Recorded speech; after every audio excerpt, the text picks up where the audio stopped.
Hello. हमके लगल तू हमें ब्लॉक के लिए हवा। हम तोहके ब्लॉक काहे करी? तू हमके धोखा थोड़ी न देले हो। धोखा? हम तोहरे सामने एक लड़का का हाथ पकड़ के कह दे रहनी हमार बॉयफ्रेंड है। वो लड़का हमरे पास आके तोहार सारी सच्चाई बता देले कि वो तोहार एक प्लान रहल। हाँ, घर का प्रॉब्लम रहल और हम ना चाह रहे तोहके ये बात से प्रॉब्लम हो। तकलीफ तो हमके वो दिन भी फैल रहा है हमार जान।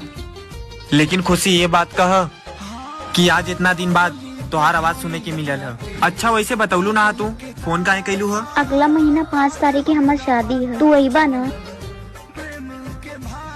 नहीं, हम ना आई। हम दोनों दोस्त बन के तेरा सकीला ना? दोस्ती से प्यार कईल बहुत आसान बात बा, लेकिन प्यार से दोस्ती कईल उतना ही मुश्किल बा। वो सब छोड़ा, हम ना आई तोरे शादी में। शादी मुबारक हो। आज हरदी से लटाइल बड़ी हमर जाना